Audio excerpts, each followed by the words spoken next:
Papahiran lang natin ang atswiti yan mga idol. Atswiti na may halong tuyo para gumanda yung balat niya mamaya pag naluto siya mga idol. Para maganda yung kulay tignan. Ayan mga idol, okay na ito. Sasalang na natin to mga idol.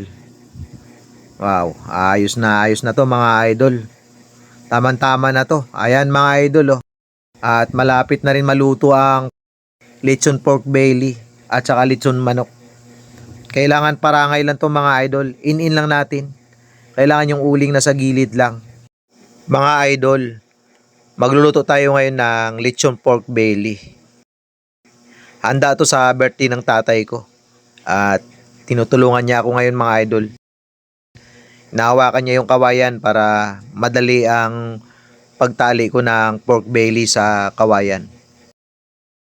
Kaya mga idol, kailangan itali natin ng mahigpit yung pork belly sa kawayan. Para pag inikot natin mamaya sa apoy mga idol, ang lechon natin ay para maganda yung pag-ikot natin.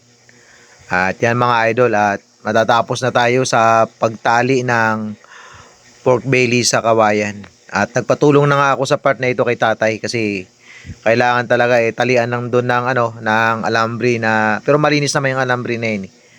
Yan, papahiran lang natin ang atswiti yan mga idol.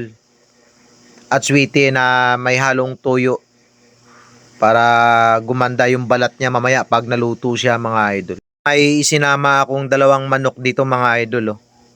Yan, lalagyan ko lang ng mga panakot yan sa loob ng manok. Isinama ko na rin yan tinuhog sa kawayan para litsunin din natin mga idol kasama ng pork belly. Yan. Maya maya mga idol, isasalang na natin to. At syempre papahiran din natin ng atswiti oil na may kasamang tuyo ang manok mga idol para maging maganda na rin ang pagkaluto mamaya. Para maganda yung kulay tignan. Ayan mga idol, okay na ito. Sasalang na natin to mga idol. Wow, ayos na to mga idol. Tama-tama na to. Ayan mga idol oh. At malapit na rin maluto ang lechon pork belly at saka lechon manok.